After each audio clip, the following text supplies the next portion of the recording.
here.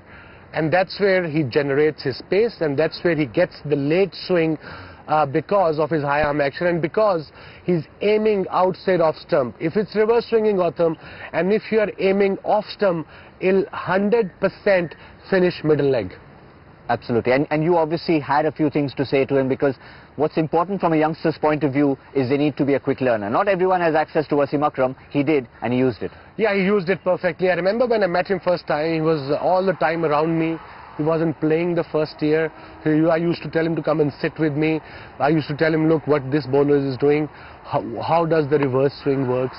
I remember in 2011, I used to make a couple of white balls, slightly rougher from one side, and I used to stand with him on his run-up and tell him, okay, let me bowl, show me how to bowl in swing. And he started swinging the ball, the reverse, and then, okay, out swing. From middle, not from off stump, from middle, especially to a tail-ender, because Sami should know, eventually, the world cricket will come to know him. Now, obviously, they know him now. They'll be playing him on a front foot. So if you're gonna if you want to kill the in swing of any fast bowler, you just come on a front foot and try to play in swing every ball like Martin Crowe did to me. Outswing will automatically leave the bat. Instead of, you don't chase it, just play for the in swing. That's what they're gonna do eventually, and that's where Shami has to learn the away swinger, more away swinger, one odd in swing to a set batsman. We're going to learn the intricacies of reverse swing very soon, but I want you to talk us through 1992. It's a big occasion. You talked about 1985, but 1992 was a step above. It was not a mini World Cup. It was a major World Cup, a mega World Cup, and Pakistan were down and out in the early part of the tournament. 74 all out, nothing was going right. And then, when you reached the final, something special happened. Yeah, I did. I remember I was pumped up. Because in those days, we never used to have one kit. I mean, in a way, especially for warm-ups. I went in and I bought a T-shirt called Just Do It, myself, for my own money, and put a tape under the sticker of the manufacturer, or the tape, right tape. And then Imran got this T-shirt with a tiger on, cornered tigers. And I remember on that... But who had the T-shirt that said "Big Boys Play at Night"? I don't know. Somebody did. I didn't. So what happened on that particular day when I woke up, I felt light, physically light. I felt like I'm flying. You know, that feeling was very different. I was so loose, so relaxed, because that was the biggest moment. It still is the biggest moment in my cricketing career. And I remember the 35th over, 34th over. A water break.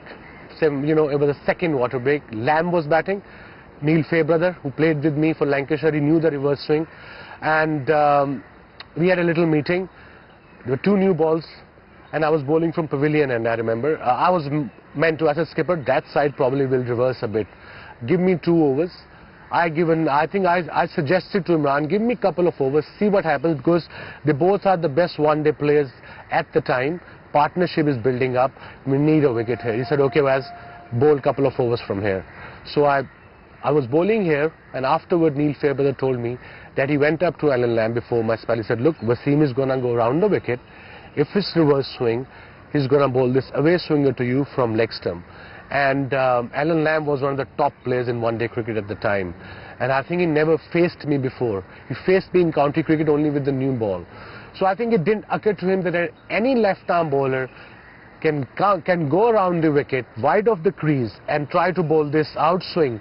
It's unheard of. So that's what exactly happened. I lined him up. Then I bowled him. I went slightly wider. If this is the crease, I went here. And then I just went. I aimed leg stump, not middle. I aimed leg stump. I aimed leg stump. It finished middle. And obviously, he's got beaten and off stump was gone. I can just imagine him. I have no idea what that ball did. That's what exactly he said. Absolutely no idea. But after that came Chris Lewis. We all knew that he'll be expecting the outswing because I got that wicket. That's how you line up the batsman. You have to read the batsman. That's, you know, people say bowlers are dumb, but I reckon it's the opposite because they have to outfox the batsman on a slow tracks. So I knew. I had a chat with Imran, I'll bowl not Yorker in swing, I'll bowl length in swing. Because with reverse swing, as a bowler, I have lot more control. I can 100% tell you as a bowler that with reverse swing, if I have to bowl a yorker, it will be a yorker. If I have to bowl a length ball, it will be a length ball coming into the right-hander. And I said, okay, I'll bowl the in-swing. A length ball, not yorker, length ball, because he was expecting the yorker.